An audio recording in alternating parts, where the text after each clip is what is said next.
지금 제가 했을 때 가장 좋은 지역. 결과적으로는 우리나라에서는 네, 네 여기서 조금 다른 사업가랑 또 달랐던 점은 네. 쇼핑몰을 했으면은 또 쇼핑몰을 이렇게 계속 해서 뭐 이렇게 했을 텐데 저 같은 경우는 좀 생각이 다른 게 모은 돈을 가지고 이게 부동산에 불렸던 것 같아요. 근데 전 궁금한 게 네네네. 물론 사업가가 현명한 사업가는 부동산 쪽으로 오는 게 네. 맞아요. 네네. 처음에 부동산을 알게 된 계기가 있나요? 왜냐면은 그 우리나라 부자들의 공통점을 봤던 것 같아요. 제가 아르바이트를 할 때도 잘 되는 사람들의 매장을 가서 일을 했다고 했잖아요. 네네. 그럼 내가 결국은 돈을 많이 벌고 싶어서 한다고 하면은 사람들이 돈을 어떻게 많이 벌었지? 네. 우리나라 부자들이 도대체 뭘로 벌었지? 네. 결과적으로 봤더니 사업이랑 부동산이에요. 맞아요. 네. 뭐 주식해서 돈 벌었다는 사람 있긴 하지만 극소수고. 극소수예요. 네. 진짜. 결과적으로는 사업 아니면 부동산이거든요. 네. 그럼 나도 부동산 해야겠다는 생각이 있었던 거고 부동산이 되게 종류가 많잖아요. 엄청 많죠. 네. 근데 저는 이제 좀 먼저 생각했던 게 왜 사람들이 이렇게 지방 다니면서 갭 투자를 할까? 제가 부동산을 처음 시작할 당시에 10년 넘었는데 그 당시에 이제 다 갭 투자를 많이 했거든요. 맞아요. 네. 네. 근데 답은 그거였어요. 쉬우니까. 왜냐면 맞아요. 왜 매매가 나와 있고 전세가 나와 있으니까. 그러니까. 근데 여기서 저는 또 생각이 달랐죠. 남들이 다 쉬운 거 하면 안 된다. 부동산을 하는 건 맞는데 여기서 하나만 살짝 꽈야겠다. 내 걸로. 그래서 나온 게 이제 재개발이랑 경매였거든요. 그럼 나는 재개발 아니면 경매 둘 중에 하나를 집중적으로 해서 내 거로 만들어야겠다라고 해서 경매 같은 경우는 물건으로 나와서 그걸 분석해야 되지만 저는 일단 기본적으로 악바리 베이스가 있기 때문에 그럼 난 재개발해가지고 재개발은 그 물건 구역에서 내가 원하면은 하나는 살 수 있거든요. 네. 경매는 내가 사고 싶어도 못 살 수도 있잖아요. 그쵸, 그쵸. 네. 근데 재개발은 무조건 살 수 있잖아요. 그쵸. 그게 좀 매력이었던 것 같고 그래서 서울 수도권 안 가본 데 없어요. 네. 아파트가 되기 전에 이제 그런 낡은 구역들을 다 조사해서 여기가 아파트가 될 수 있는 환경이냐 아니냐 그렇다면 이미 지어진 재개발 구역들을 아파트를 보면서 얘는 왜 아파트가 됐고 얘는 아직까지 왜 안 변했지? 이유가 뭘까? 이거를 공부하기 시작했고 그러다 보니까 다 법칙이 있더라고요. 이렇게 하니까 아파트가 순탄하게 갈 수밖에 없고 이렇게 하니까 서로 싸우고 재개발 안 되고 지지부진할 수밖에 없고 그래서 그 비법을 알고 난 뒤에는 계속 서울에다가 이제 경기도랑 서울에다가 계속 돈 버는 소득을 계속 태웠던 것 같아요. 그냥 재개발에 대한 소스를 어디서 들어보신 적이 있으셨어요? 처음에 시작할 때? 우리나라의 미래 주거 환경을 생각할 때 네. 점점 사람들의 그 생활 그게 좋아지잖아요. 그쵸. 저 같은 경우는 어렸을 때 환경 자체가 주말마다 아궁이 떼어놓고서 거기서 물 받아서 목욕했거든요. 시골에서. 네, 진짜. 그리고 방에는 시골 환경이기 때문에 방에는 요강도 있었어요. 화장실이 밖에 있다 보니까 요강을 놓고 방에서 이제 볼일 보고? 네, 그랬단 말이에요. 제 어렸을 때 환경 자체가. 네. 근데 말 그대로 지금 와서 얘기하는 건 되게 웃으면서 얘기할 수 있는 거잖아요. 당연히 현실이었죠. 앞으로 미래를 봤을 때 다시 요강을 쓸까요? 아니잖아요. 네. 네, 더 사람들이 좋아지고 네. 정보가 되면서 이런 유튜브도 활성화되고 좋아지기 때문에 그렇다면 당연히 우리나라에서 뭘 주거 환경을 택할까라는 생각을 했을 때 네, 이건 아파트다. 그럼 아파트가 될 거를 내가 먼저 찍어놔야겠다라는 생각이 들어요. 네. 재개발이 하면 돈 된다, 대박 친다 많이들 알아요. 네. 많이 아는데 아까 얘기했던 그 무서운 점들이 되게 많거든요. 네. 그러면 재개발 초보자, 초짜 같다. 네. 대표님, 네. 저 재개발 알려주세요. 네네네.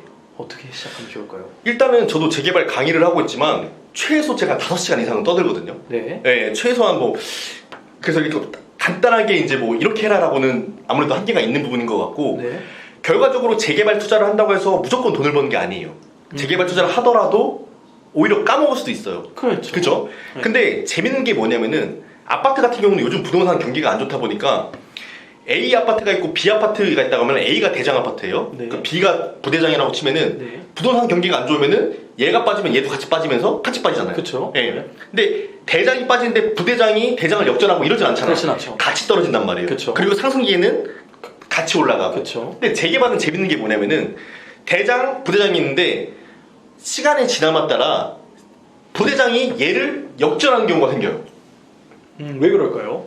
사람들이 재개발을 할 때 결과적으로는 여기가 아파트로 변신할 수 있는 땅과 지역이냐라는 걸 알아야 돼요. 근데 그 조건이 안 되는데 그냥 무조건 초기 단계에 무조건 이거 될 거라는 소문만 듣고 부동산 사장님 말만 듣고 투자하는 사람들이 있거든요. 거의 대부분 그렇죠. 그렇죠. 근데 그러면 안 되는 거고요. 여기가 그러면 앞으로 계속 개발 압력을 받으면서 순탄하게 넘어갈 곳이냐는 그런 기본 조건을 파악해내는 거고 네. 그리고 또 한 가지는 재개발 구역에서 내가 물건을 산다고 하더라도 새 아파트를 공짜로 얻는 게 아니란 말이에요. 그렇죠. 네, 무조건 내 가치에다가 추가 분담금을 내야 되는데 추가 분담금을 내라고 했더니 이미 지어진 아파트만큼 내래. 그러니까. 그럼 누가 반대하죠? 그렇죠, 그렇죠. 네, 그럼 차라리 새 아파트 사는 게 낫지. 그렇죠. 내가 왜 재개발 투자를 하냐고요. 네. 그렇기 때문에 추가 분담금이 작게 나올 지역을 사는 거예요.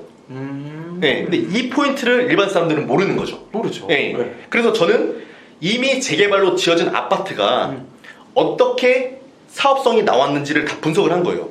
여기가 왜 이 재개발로 돼서 여기는 어떤 과정을 거쳤지? 라는 거를 다 분석을 해봤더니 그런 공통점이 있더라고요. 아, 이렇게 되면은 뭐 될 수밖에 없는 조건? 네, 그런 것들이 있는데 결과적으로는 내가 추가 분담금이 적게 나올 수밖에 없는 곳을 찾는 게 포인트다. 라고 좀 간략하게 말씀드릴 수밖에 없겠네요. 네. 재개발 관련해서 네네. 대표님만의 꿀팁. 강의 때 네. 강의하는 분들한테만 알려주는 겁니다. 하나만 네. 한번 오픈해 주실 수 있어요? 근데 이게 좀 짧게 하기가 되게 뭐 안 알려준다 이런 개념보다도 네. 조금 설명이 좀 길어질 부분이 있을 것 같아서 네. 그냥 그럼 이렇게 할까요? 네. 지금 재개발 했을 때 가장 좋은 지역. 일단 부동산 가격이 오르려면은 투자자랑 실거주 수요가 같이 이제 들어가는 곳들이 많이 오르는데 네. 사람들이 좋아하는 게 미래에 어떤 곳일까를 판단하는 것 같아요. 네. 그렇다면 제가 봤을 때는 기본적으로 일단 가장 사람들이 많이 좋아하는 거는 지방분들이 상담을 하면서 제가 느끼는 거는 결과적으로는 우리나라에서는 용산이에요. 용산. 네, 용산에 대한 가치. 용산 그리고 모르는 사람 없을 것 같아요. 모르는 사람 없죠. 네. 그리고 또 한강변이에요. 그러면은 많은 사람들이 생각할 때는 야, 한강변 좋고 용산 좋은 건 다 아는데 그리고 뭐 그 다음에 뭐 마포 뭐 이렇게 나오는데 그렇죠. 그럼 가격이 비싸잖아. 이런 생각을 많이 하시거든요. 그렇죠. 그래서 사실 이곳들의 초기 재개발 같은 경우는 투자금이 최소 그래도 한 8천, 9천 정도는 있어야 돼요. 최소. 그러니까 자, 그럼 1억 좀 안 되는 돈. 그러면 8, 9천을 가지고 네네네. 그 지역에 네네네. 구축 빌라를 사는 거죠. 보통. 많은 사람들이 구축 빌라라고 착각을 하는데 재개발 구역에서 구축 빌라를 산다는 거는 결과적으로는 재개발이 내가 초기 단계에서 소액을 묻어난다고 봤을 때 이거를 아파트가 완성될 때까지 가져가려고 생각하면은 너무 현기증이 나요. 그렇다면은 결과적으로는 내가 거기서 재개발 구역에서 실거주를 하는 게 아니기 때문에 오히려 신축급을 사서 전세를 신축 빌라. 네. 근데 그 건물 전체 중에 한 호수. 네, 한 호수. 한 호수만. 네, 한 호수만. 그러면은 입주권이 주어지니까. 네. 그렇기 때문에 네. 재개발구역에서 내가 구축 빌라를 산다는 것은 굉장히 잘못된 편견이고요. 네. 구역 안에서 가장 신축급을 내가 전세를 높게 맞춰가지고 갭 투자를 하는. 갭 투자를 그럼 8, 9천이 안 들어갈 수도 있겠네요. 근데 지역마다 다르지만은 제가 아까 말한 뭐 마포, 용산, 한강변 중에서는 그래도 최소 그 정도까지 가요. 네. 근데 제가 말한 신축빌라는 뭐냐면은 재개발은 권리산정일이라는 게 있단 말이에요. 권리산정일 이후에 지어진 것 같은 경우는 등기가 안 나와요. 입주권을 못 받아요. 네. 그다음에 그거에 대해서 공부를 하셔야 되는 거예요. 그래서 신축을 사는 건 맞는데 잠깐. 네. 권리 산정이란 건 정확히 뭔가요? 권리산정인 말 그대로 내가 재개발 구역에서 물건을 갖고 있다가 아파트를 변했을 때 이 아파트를 받을 수 있는 권리를 획득하는 거예요. 그 기간이 보통 어느 기준으로 시작이 되는 거죠? 그러니까? 그 기준이 이게 요즘에는 서울에서는 뭐 신소통합기획, 모아타운, 그리고 역세권 시프트 이렇게 개발 종류가 따로 있는데 이 종류마다 권리 산정일이 조금씩 다르거든요. 네. 그래서 이런 부분에 대해서 좀 디테일하게 공부를 하셔야 돼요. 그렇기 때문에 제가 말하는 신축이라는 거는 최신축 지어지는 걸 사라 이게 아니라 권리 산정일 전에 지어진 가까운 신축급을 사라 이렇게도 추천을 많이 드려요. 그거를 알고 용산에 네네. 재개발 지역에 네. 그 권리 산정일 기준으로 가장 최근에 지어진 물건을 네. 하면 무조건 돈 될 수밖에 없겠네요. 네. 그래서 사실 뭐 저도 뭐 미래는 모르고 저는 부동산 투자를 할 때 뭐 3년, 5년, 10년 뒤에 부동산 가격이 어떻게 되고 언제 사고 언제 빠지고 저는 이런 공부를 안 하거든요. 왜냐면 저는 그걸 못 맞춘다고 생각해요. 불가능하죠. 네. 그 주식도 똑같잖아요. 네. 저도 저도 이제 실제로 제가 부동산 투자를 잘한다고 해서 2018년도에 하나 재개발 물건을 산 게 있는데 제가 사자마자 다음 달에 저랑 좀 비슷한 물건이 한 1억 빠져서 급매라고 나온 거예요. 아이고. 거의 뭐 한 달 좀 안 돼서. 네. 그러니까 또 밤에 잠이 안 오는 거예요. 와, 내가 이거를 한 달만 늦게 샀으면은 1억을 싸게 살 수 있는데. 네. 그래서 저는 이제 그때 느꼈거든요. 아, 내가 부동산 공부를 아무리 열심히 하더라도 내가 최저점을 못 잡는다. 잡을 수는 없죠. 네, 그러니까 이거를 인정하고 내가 가진 돈에 대해서 최상의 투자를 하려고 하는 것 같아요. 그러면 저 하나 지금 벌써 사고 팔고 그 재개발 물건을 갖다가 그 구력이 꽤 되시잖아요. 네네네. 가장 최고의 결과를 낸 건 뭐 한 몇 퍼센트 정도? 최고의 결과라고 하면 되게 많아요. 되게 많은데 최근 버전으로 한번 설명드릴게요. 최근 버전으로. 지역도 얘기해 주실 수 있나요? 네네네. 최근에 제가 그러니까 이번에 지난주였어요. 바로 지난주에 전세를 이제 맞췄거든요. 새로. 그러면 이 말은 뜻은 2년 됐다는 거예요. 그렇죠. 네, 2년 된 물건이 있는데 네. 그러니까 투자한 지가 2년 좀 넘었는데 그 물건 같은 경우는 투룸 신축 빌라였는데 매매 가격이 4억 7천이었어요. 그 완전 신축이었어요. 분양을 받았어요. 아, 분양을 받으셨다? 네, 완전 신축. 그러니까 뭐 위치는 어디였나요? 지역. 이제 한강변이고 네. 이제 압구정동 반대편이라고 하면은 어느 정도 아실 거예요. 강 건너? 예, 강북쪽? 네. 압구정동에서 강 건너서 보면 어차피 다 거기예요. 예, 거기밖에 없어요. 예, 그러면 거기를 이제 분양을 받았는데 전세를 2억 7천에 맞춘 거죠. 초기 투자금 2억 들어간 2억 거죠. 들어간 내 돈 2억 들어간 거고. 그래서 지금 이제 2년이 넘었잖아요. 네. 지금 제 물건을 팔려고 한 게 얼마에 나왔냐면은 제가 가진 지분을 부동산에서 10억으로 브리핑을 받았어요. 매도를. 오. 네, 그 제가 그랬죠. 나는 4억 7천에 샀으니까 10억 7천을 받아야 된다. 그랬더니 10억 7천을 하겠다는 거예요. 그 제가 아 죄송합니다. 저 좀 생각 좀 해보겠습니다. 전세 맞추기 전 이야기. 네네네. 한두 달 됐어요. 네. 전세 얼마에 맞추셨나요? 이거 새로 맞추. 이번에는 원래는 이게 2억 7천에 맞췄다가 네. 이번에 전세가 좀 빠졌잖아요. 네. 원래는 한 3억 초중반까지 올라갔다가 네네. 전 이번에 2억 8천에 맞췄어요. 그래도 1,000원 올랐네. 네, 1,000만 원 올랐어요. 역전세가 안 나네요. 네, 그래서 2억 7천에 아, 맞췄다가 근데 매가가 10억인데. 네, 전세가 매가가 10억. 전세가가 네. 3억밖에 안 되네. 네. 그러면 지금은 투자금 자체가 거의 뭐 6억이 들어간다는 거잖아요. 저는 투자금이 지금 2억 들어간 거잖아요. 그러면 지금 그게 2년밖에 안 지났단 말이에요. 근데 지금 최근 2년 동안 부동산 시장이 어떻죠? 굉장히 안 좋잖아요. 네, 좋죠. 네. 근데 누군가는 이렇게 수익을 내고 있잖아요. 네, 그런 것 같아요. 그래서 이 재개발이 재밌는 것 같아요. 예전부터 그런 얘기 있어요. 재개발 잘못 들어가면 아까 네. 얘기했지. 추가 분담금을 내면은 당연히 돈이 더 많이 들어가게 되고. 네. 그리고 또 잘못하면은 이게 뭐 사람들이 그냥 말로만 듣는 네. 뭐 저기 무슨 주공 뭐 이런 거 네. 사건 네. 터져서 네. 뭐 5년 내에 된다 그랬다가 네. 7년, 10년, 15년, 20년 막 이렇게 오래 간단 말이에요. 네. 그 무서워서 사람들이 재개발은 못 들어가 이런 게 네. 많단 말이에요. 네. 이런 걸 좀 해소할 수 있는 방법이 있을까요? 저도 재개발 투자를 하다가 초창기에 들어갔는데 이 조합 이제 총회가 열릴 때마다 이제 갔는데 이게 너무 싸우는 거예요 사람들끼리 막 욕하면 저도 그런 욕을 세상에 처음 들어봤거든요. 에이 막 이게 막 진짜 막 욕드부자 막 강의장에서 막 무슨 뭐 하면서 막 이래요. 그래서 막 야 어떻게 사람이 돈 때문에 이렇게까지 사람들이 이렇게 변하는구나라고 느꼈는데 그러니까 그거 왜 싸울까를 포인트를 봤더니 결과적으로는 돈 문제잖아요. 그쵸. 돈 문제잖아요. 네. 그렇다면은 재개발에서는 무조건 싸움이 날 수밖에 없어요. 기본적으로 재개발이 순탄하게 가려면은 기본 조건에서 예를 들어서 뭐 하나만 간단히 말씀드리면은 토지 비율이 50%를 가진 사람들이 더 반대를 하면은 재개발이 이루어질 수가 없거든요. 아, 네. 네, 그런데 동의율 같은 경우는 75%인데 토지의 비율만. 그러니까 한마디로 내가 엄청 큰 땅을 갖고 있는데 나 혼자 반대할 거야. 네, 그랬을 경우에는 이제 나만 반대하더라도 이 재개발 갈 수밖에 없는 극단적인 예를 드는 건데 네. 네, 그렇다 보니까 재개발이 갈 수 없는 네 그런 것들을 일단은 피하셔야 되는 거고 결과적으로 내가 갈 수밖에 없는 상황이긴 한데 싸움이 나는 건 당연하지만은 그래도 싸움이 났을 때 내가 죽기 살기로 싸움이 나는 환경이냐. 예를 들어서 뭐 장유의 최근 이슈가 됐던 뭐 교회에서 안 나간다고 해서 뭐 이런 이슈 네. 이런 이슈 같은 경우는 어느 정도 좀 예상을 할 수밖에 있는 이슈라고 저는 생각이 드는데 뭐 그게 아니라고 하면은 좀 덜 날 수밖에 없다. 그럼 덜 이슈가 난다고 하면 뭐겠어요?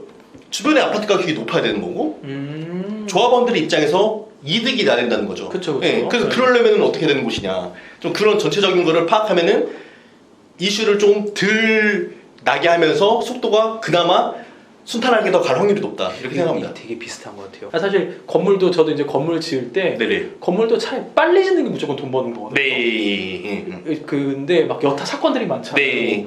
근데 그걸 얼마나 빨리 하느냐에 달려 있는 건데 이 재개발도 그런 걸 빨리 할 수 있는 부분의 포인트를 찾는다면 네. 그게 되는 걸 네. 우리 대표님께서 알려주시는 것 같아요. 네. 뭐 이렇게 하면은 무조건 몇 년 안에 됩니다라고는 말을 할 수 없지만 그렇죠. 그래도 순탄하게 갈 확률이 높다. 근데 그거를 체크하고 안 하고 물건을 투자하는 거에 있어서는 차이가 엄청 크다. 재개발 투자인데 요새 금리 인상 네. 정말 작년 한 해 동안 한 4% 올랐다 그러더라고요. 네. 올해도 이제 좀 기조가 그냥 불안불안한데 네. 재개발 투자에 영향 없으셨어요? 금리 인상? 금리 인상 뭐 아까처럼 이제 뭐 역전세를 맞거나 이래 버리면은 이제 문제가 되겠지만 투자를 할 때 사실 이거를 뭐 영끌해가지고 정말로 이렇게 하면 정말로 문제가 되는 거고 네. 그래도 항상 좀 여윳돈은 있어야겠죠. 한 기준을 어떻게 잡으세요? 그럼 지금 시점에서 네. 이제 재개발 투자하고 싶어요. 그럼 아까 네. 뭐 8천, 9천 갖고 할 수 네. 있다라고 얘기를 하셨잖아요. 네네네. 마포 같은 경우는. 근데 누구한테는 8, 9천이 영끌일 수도 있다. 네, 그쵸. 그럼 어떻게 얘기를 해주세요? 그러니까 일단은 그런 조건들에 대해서 공부를 해야 되는 건데 또 제가 뭐 제 강의를 들어라 이러면 약간 홍보하는 것 같으니까 뭐 저한테 공부를 안 하시더라도 상관없는데 네. 예, 공부를 아파트 투자실 그냥 이렇게 하는 건 아니다. 여러 가지 이야기했는데 그래도 좀 더 우리 우은재 대표님이 강조하고 싶은 내용이 있을까요? 장사, 사업, 부동산 투자도 마찬가지로 이렇게 단면으로 우리가 잠깐 보고 나서는 이 사람에 대해서 굉장히 선입견이 있고 저 사람은 그냥 운이 좋았네, 저 사람은 좋은 타이밍에 했네, 저 사람은 뭐 이렇게 볼 수가 있단 말이에요. 네. 근데 대부분 사람들은 제가 그 뒤에서 했던 수많은 노력을 모른단 말이에요. 모르죠. 내가 강남에서 골라 한지 동대문 새벽시장에서 그 무거운 짐을 밀고 다닌지 재개발 투자 물건을 고르려면서 수백 곳, 저는 서울에 안 가본 곳이었거든요, 임장 자체를. 이렇게 했던 노력들을 몰라요. 그러면서 그냥 쉽게 얻으려고 해. 예, 그런 것들이 너무 좀 잘못됐다고 생각을 해요. 예, 그러니까 모르면 당한다. 근데 모를 수밖에 없게 행동한다. 뭐 한두 번은 뭐 부동산 사장님 소개 아니면 지인의 누가 투자를 잘해서 상승을 볼 수는 있겠지만 이 투자가 계속 지속되려고 하면은 결과적으로는 그 포인트가 있다. 앞으로 우리 대표님 계획은 어떻게 되시나요?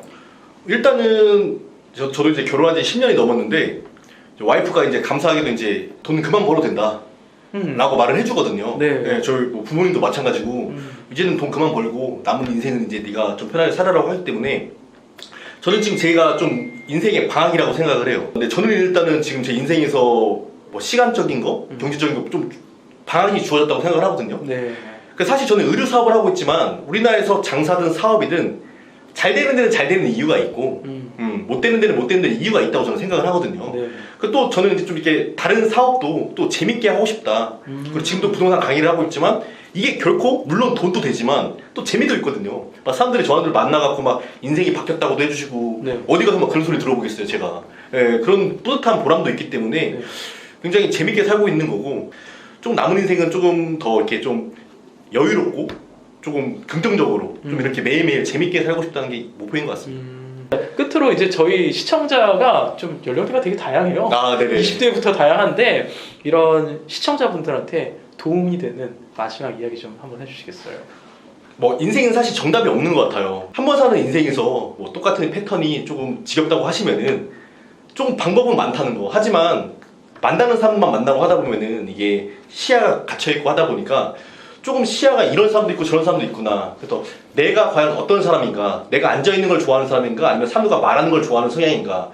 돈 벌기는 다 어렵거든요. 사람들이 돈을 벌었는데 돈을 더 번다고 하는 게 벌었다면서 왜 돈을 더 벌어 이렇게 할 수도 있겠지만은 돈을 버는 게 취미이자 재미인 거거든요. 그렇기 때문에 여러분들도 조금 생각을 너무 한정적으로 갖지 마시고 좀 다양한 이런 사람은 이렇게 얘기를 하고 이런 사람은 이렇게 돈을 벌었는데 그럼 나는 이게 맞을까? 나는 뭐가 있을까? 좀 다양하게 생각을 해보면 좋겠고 사람들의 각자의 생각대로 해서 조금 자기 인생이니까 자기가 시간을 좀 컨트롤을 해서 설계했으면 좋겠습니다. 친구들과 그 비교해서 같이 똑같이 살려고 하지 마시고 그렇다면은 조금 여러분들 인생에도 저처럼 좀 인생의 방황이 오지 않을까 매일매일 일어나면 너무 재밌다 너무 즐겁다 소리가 나오지 않을까 생각합니다.